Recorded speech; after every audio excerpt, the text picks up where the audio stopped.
Good day, and thank you for standing by. Welcome to the AST SpaceMobile third quarter 2024 business update call. Please be advised that today's conference is being recorded. I would now like to hand the conference over to your host today, Scott Wisniewski, President of AST SpaceMobile. Please go ahead. Thank you, and good afternoon, everyone. Let me refer you to slide 2 of the presentation, which contains our safe harbor disclaimer. During today's call, we may make certain forward-looking statements. These statements are based on current expectations and assumptions, and as a result are subject to risks and uncertainties. Many factors could cause actual events to differ materially from the forward-looking statements on this call. For more information about these risks and uncertainties, please refer to the Risk Factors section of AST SpaceMobile's annual report on Form 10-K for the year that ended December 31st, 2023, with the Securities and Exchange Commission and other documents filed by AST SpaceMobile with the SEC from time to time. Also, after our initial remarks, we will be starting our Q&A section with questions submitted by our shareholders. For those of you who may be new to our company and mission, there are over 5 billion mobile phones in use today around the world, but many of us still experience gaps in coverage as we live, work, and travel. Additionally, there are billions of people without cellular broadband and who remain unconnected to the global economy. The markets we are pursuing are massive, and the problem we are solving is important and touches nearly all of us. In this backdrop, AST SpaceMobile is building the first and only global cellular broadband network in space to operate directly with everyday, unmodified mobile devices and supported by our extensive IP and patent portfolio. It is now my pleasure to pass over to Chairman and CEO, Abel Avellan, who will go through our activities since our last public update. Thank you, Scott. The last few months have been truly amazing for AST SpaceMobile. We launched and successfully deployed our first 5 commercial BlueBird satellites into low Earth orbits, each one of them the largest commercial phased array ever launched into LEO. We have accelerated our government and commercial initiative as we become operational, and we have secured additional launch capacity for up to 60 satellites to start providing continued service in the U.S. and other key global markets. Our Block 1 BlueBird satellites are now ready to become operational. Their sheer size and capacity is a unique advantage and a clear differentiator for our network ability to deliver cellular broadband coverage globally. In the United States, we plan to do this with more than 5,600 cells on premium low-band spectrum, targeting close to 100% nationwide coverage supported by our initial 5 satellites on a non-continuous basis. The ability to successfully unfold this largest ever satellite is rooted in our innovative design and our 95% vertical integration strategy, which is supported by our deep and extensive portfolio of patents in the field of direct-to-device, a market that we pioneered and invented. With our Block 1 BlueBird in orbit, we're now moving forward with the ongoing integration with our partner networks. In the United States, we also filed our Special Temporary Authority request with the FCC, under we plan to begin beta services in the United States for AT&T and Verizon. Our partners will have the full capabilities of our satellites on a non-continuous basis across all United States and other key markets globally. On the ASIC front, we achieved initial validation of our novel AST 5000 chip. This represents a competitive advantage developed over 5 years, equivalent to 150 man-years and approximately $45 million of development costs. Our next-generation Block 2 BlueBird, powered by our ASIC, are expected to support up to 10,000 megahertz of processing bandwidth, a 10-time improvement of our current processing bandwidth from each Block 1 satellite.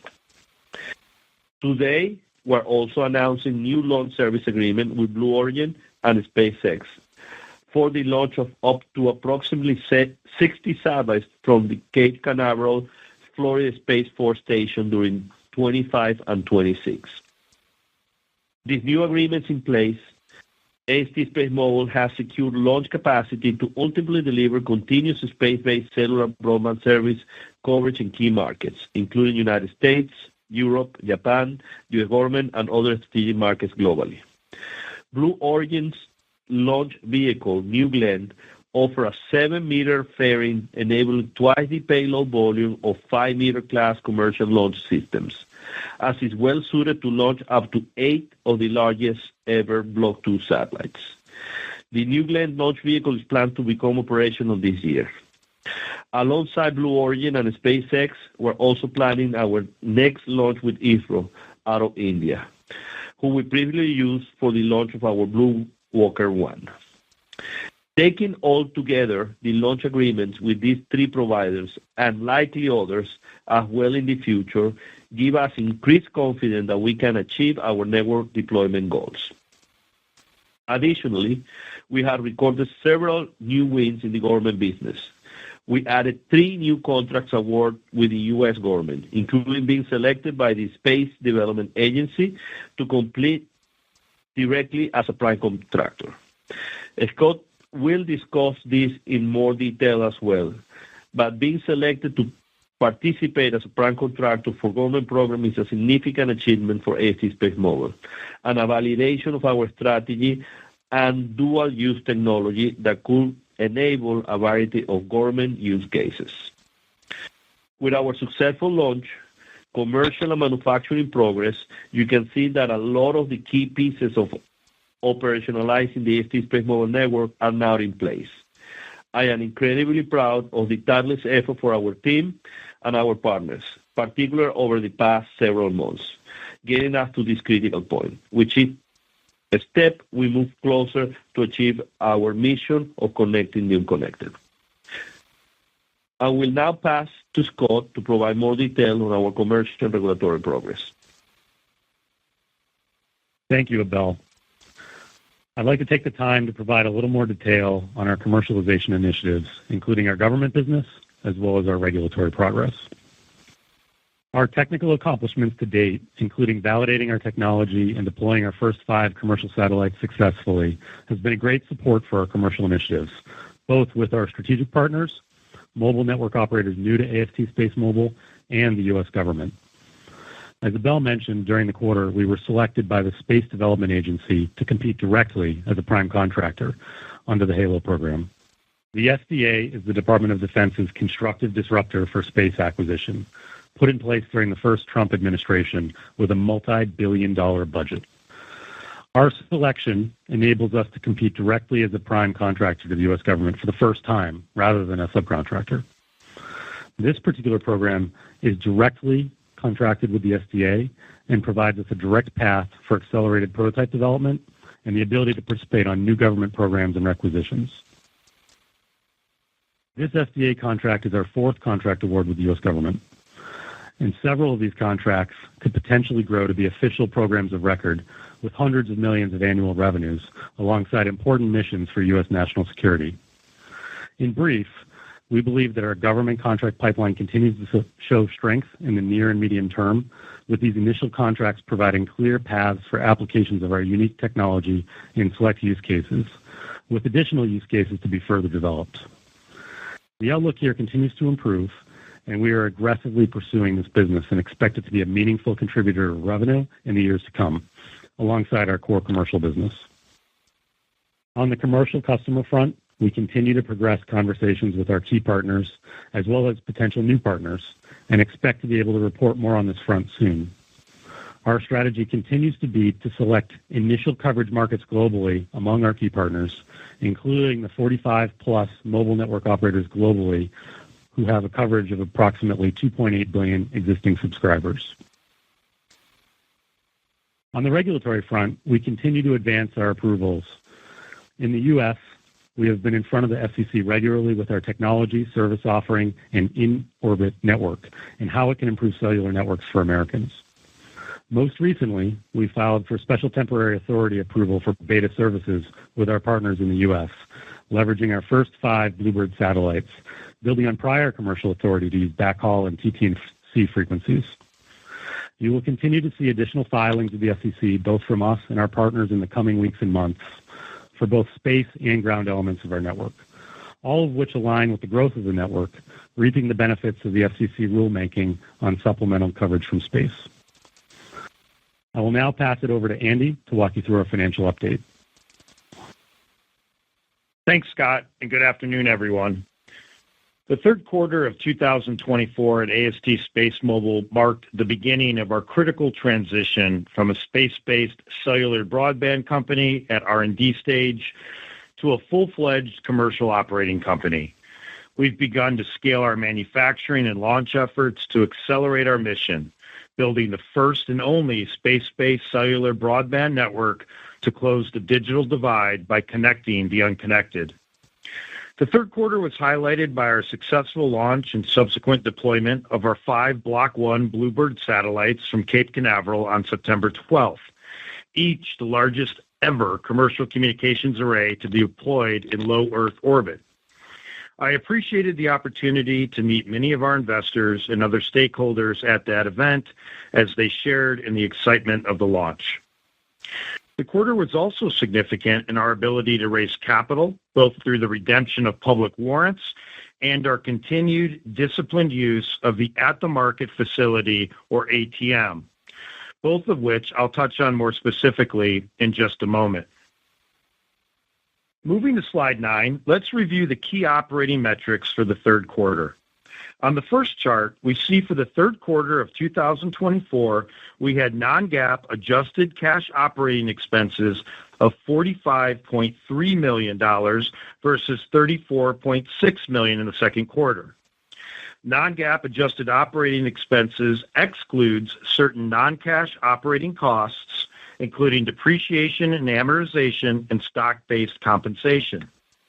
Adjusting further for our expected Q3 expenses of $10.1 million related to our proprietary ASIC chip work, total adjusted operating expenses were approximately $35.2 million, which was at the top range of the guidance I gave during our last earnings call. Operating expenses, excluding the ASIC expense, were up just slightly quarter over quarter, primarily due to one-time items of $1.7 million associated with our Block 1 launch that included certain bonus payments and launch event costs. Turning towards the second chart on this page, our capital expenditures for the third quarter of 2024 were $26.5 million versus $21.2 million for the second quarter of 2024. The figure was made up of capitalized direct materials and labor for our Bluebird satellites and additional facility and production equipment for our 185,000 square foot assembly, integration, and test facilities in Midland, Texas. As expected, capital expenditures trended upward in connection with the ramping of our Block 2 Bluebird satellite production.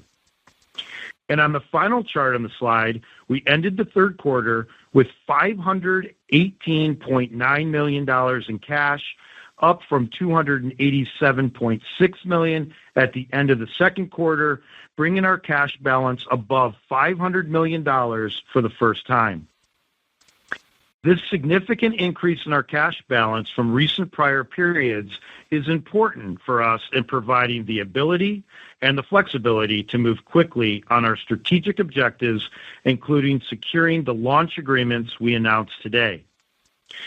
This quarter-end cash balance includes $153.3 million of net proceeds from public warrant exercises during the quarter and $144.9 million of cash raised from our ATM facilities in Q3, including $106.9 million raised from our newly created $400 million ATM facility we announced in early September. As Abel and Scott detailed, during the early fourth quarter, we secured launch contracts with providers to enable us to launch up to approximately 45 Block 2 Bluebird satellites, with options for additional launch vehicles up to approximately 60 Block 2 Bluebird satellites through 2025 and 2026. We currently expect our average costs of direct materials and launch expense per satellite for our Block 2 constellation to be in the range of $19 to $21 million, an increase from our prior estimate of $16 to $18 million per satellite as a result of actual launch costs recently contracted. Despite this increase, we feel confident that we are striking the proper and responsible balance between securing ample launch capacity and the desired timeline to augment our efforts to achieve continuous coverage in key markets. As we ramp satellite production and launch contract payments to support this planned launch campaign, our capital expenditures will increase as compared to prior quarters, and we expect CapEx in the range of $100 million in the fourth quarter of 2024. We believe the operation of a constellation of 25 Block 2 Bluebird satellites will enable us to secure additional sources of funding, including potentially generating free cash flows to fund the buildup of the remaining constellation, including additional satellites for those launches recently secured. As a result of our successful issuance of equity producing net proceeds in excess of $500 million, in late September, we triggered a prepayment obligation under our senior credit facility, resulting in the prepayment of the principal amount of $48.5 million plus accrued interest and other expenses. This obligation was established at the time we entered into this credit facility in August 2023.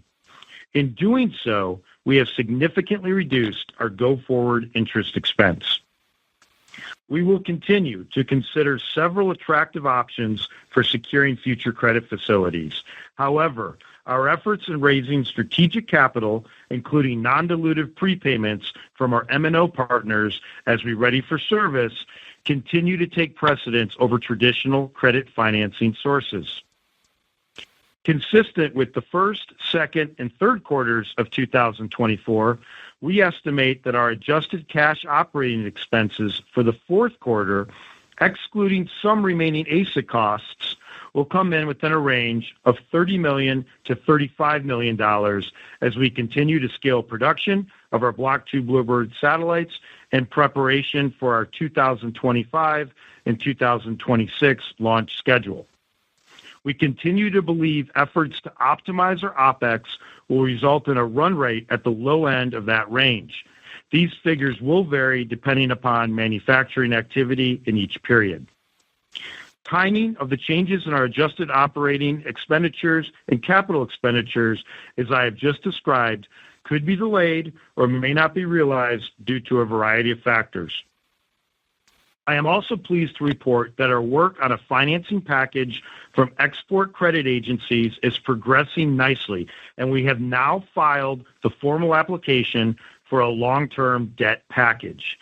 If this application is successful, we can use the proceeds to source cost-effective, long-term debt funding of large projects. We will provide updates as appropriate, and we will be working with the partner banks and our advisors to refine our alternatives. Our employees across the globe continue to work hard to drive value for our shareholders as we ready for full-scale commercial operations to deliver the first and only space-based cellular broadband network direct to everyday, unmodified smartphones. And with that, this completes the presentation component of our earnings call, and I'll pass it back to Scott. Thank you, Andy. Before we go to the queue of analyst questions, we'd like to address a few of the questions submitted by our investors. Operator, could you please start us off with the first question? Jeff from New Jersey asks, the company has stated that 45 to 60 satellites are necessary to provide continuous commercial coverage in the U.S. How many potential subscribers could those 45 to 60 satellites cover? Thank you for the question, Jeff. 45 to 60 satellites is an important level for us because it allows us to provide continuous service coverage.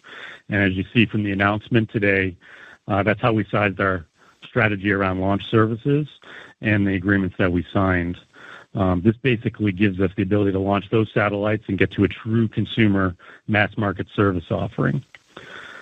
With this network of 45 to 60 satellites, we expect to be able to offer a cellular broadband service to many of the most important wireless markets in the world. In fact, the most valuable wireless markets in the world, including the United States, Europe, Japan, the U.S. government, and other strategic markets that we're in the process of selecting.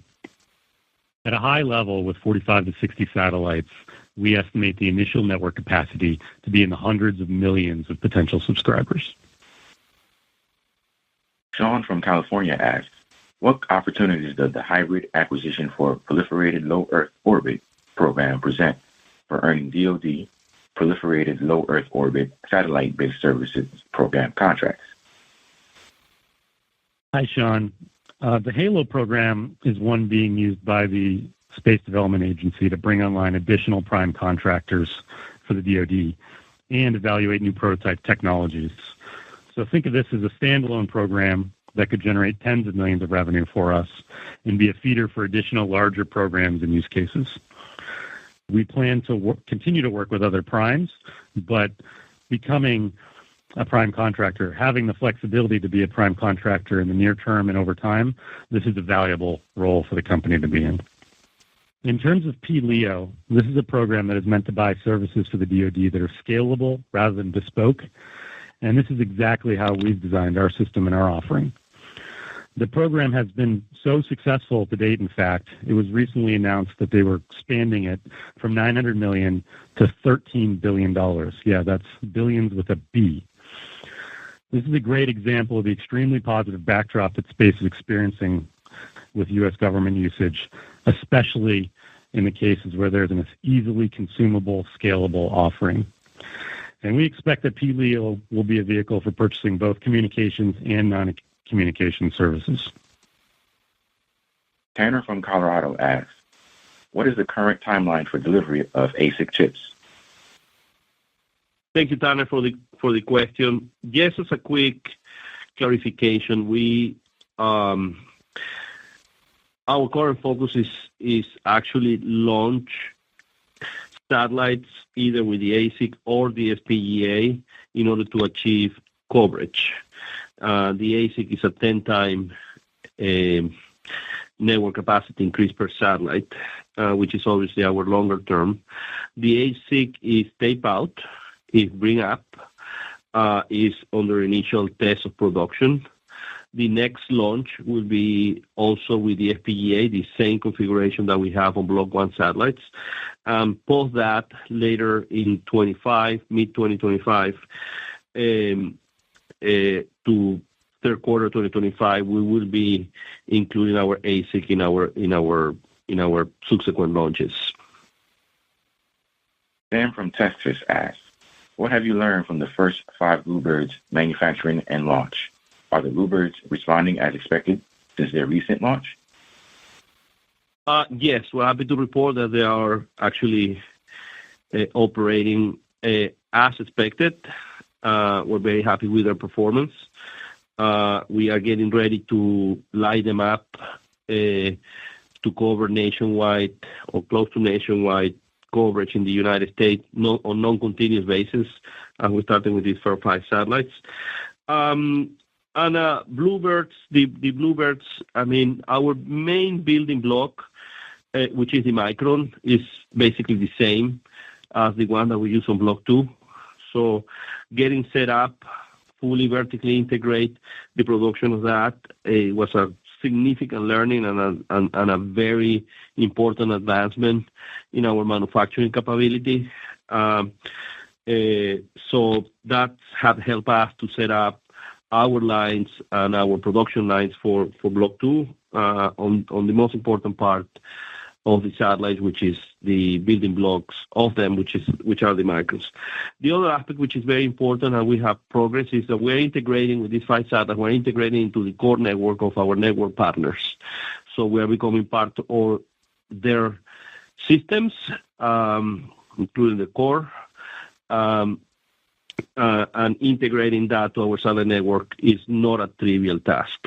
And that's something that we're doing with all major operators that we had agreements and are going to be starting using our satellites a part of Block 1. The other one, which is not trivial, it is on Blue Walker 3, the operation of the satellite were very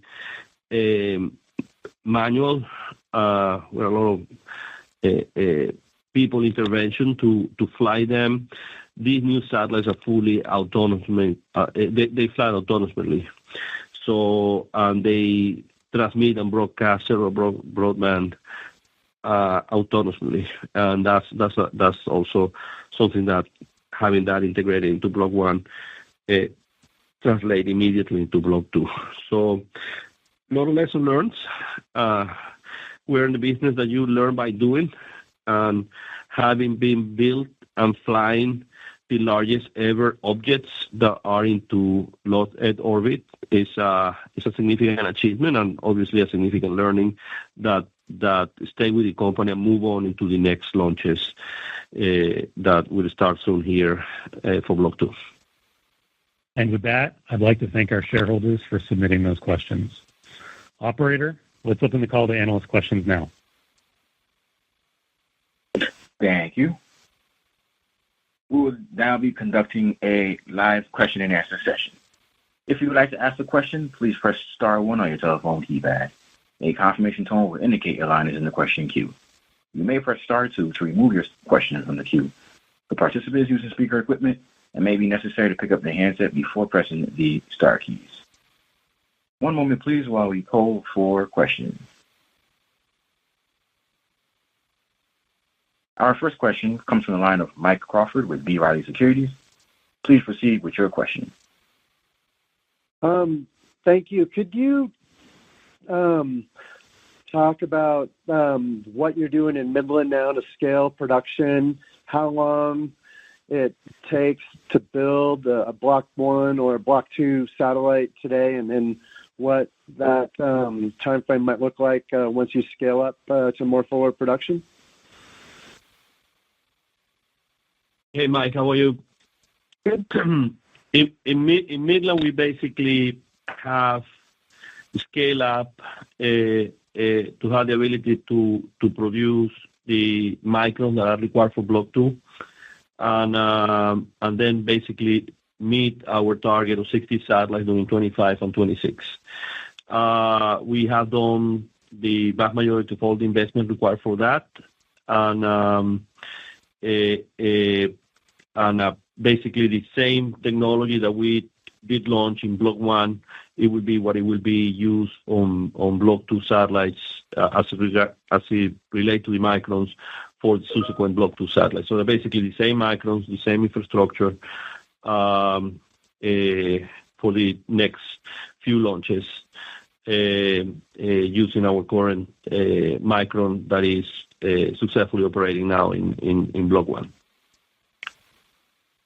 Okay, thank you. Just one more from me. One of your strategic partners, Rakuten, in its third quarter results presentation, specifically stated that they aim to provide nationwide coverage with AST SpaceMobile starting in 2026. When should we expect to see a definitive agreement with Rakuten? We have an agreement with Rakuten already. They are an investor and a network operator. We are also working very hard with them in other in-country applications for the Japanese market. But we are already fully engaged with them, and we are slotting them to be one of the first markets after the United States, Europe, and Japan. Okay, thank you very much. Thank you. Our next question comes from the line of Chris Scholl with UBS. Please proceed with your question. Great, thank you. Just to follow up on the launch services agreement, any color you can give on the cadence for the 60 satellites potentially being launched? And is it fair to assume it will be back-end loaded? And I believe the New Glenn rocket had been delayed previously. Can you just talk through what gives you confidence you will not see further delays and your backup options in the event New Glenn falls behind schedule? Thank you.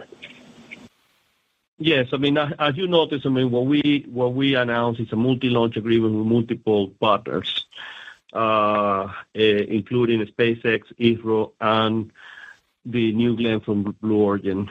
We have the ability to actually stack multiple satellites all the way to 8 in the New Glenn, which is roughly double what is possible in the Falcon 9. New Glenn, it is ready to launch this year, and we're working with them in basically accelerating our launch campaign in order to take advantage of the large fairing and the ability to stack a significant number of satellites, as I said, up to 8 with them. So the cadence will be probably 1, 4, 4, 8, 8, 8 till we get to 60. And the New Glenn is designed to be reused 25 times, and the multitude of them being built, and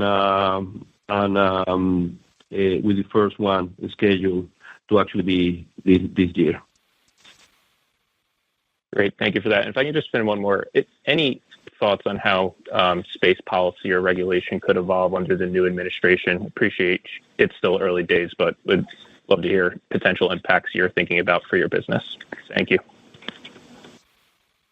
Well, we believe that this coming administration will maintain what it did in the first administration, where the SDA was created, a lot of funding into space was granted. We believe that it will be an environment of growth for the space sector, and we solve a major problem, which is the ability to provide broadband connectivity in every corner of the United States. That is a bipartisan mission. And we think that there will be a significant support for that initiative in the incoming administration. We also believe that our government opportunities become more relevant, and we see a very good path here, and this basically what we saw happen in the first administration from 4 years ago. Great. Thank you very much. Thank you. Our next question comes from the line of Chris Quilty with Quilty Space. Please proceed with your question. Thanks, Scott. I think in the script you mentioned the potential government revenues in the hundreds of millions of dollars. Was that should we assume those are hardware revenues or are those service revenues? Hey, Chris. Those are, that was a general sizing over time, right? But it speaks to the contracts we've received. So there's 4 contracts awards now, and some of those we think are, phased contracts that have a path over time to getting to programs of record, to getting to those large figures. And that would be, these are all, primarily services contracts that we contemplate, although, we have the ability to sell satellites over time, I suppose. But primarily we are, in the services business. We're a manufacturer, and we make these technologies operational for the U.S. government and for our commercial partners. Understand, and it's turned out that the ground networks are often the lowest component of any sort of a network build out. Is it fair to assume there would have to be a bespoke government ground system, or could the government use it with existing infrastructure? Yeah. Our ground infrastructure for the U.S. footprint is actually pretty much built. We are not limited to disclose how the government access our network of satellites. What I would say, they have been using our satellites. They have been testing what they can do with them, and that have led, as Scott explained, to 4 agreements, some which we believe will be very significant over time. All of them on a dual use setup where we're sharing the commercial infrastructure also for government implementations. Good. As long as you deliver the revenues, you don't need to explain the technology.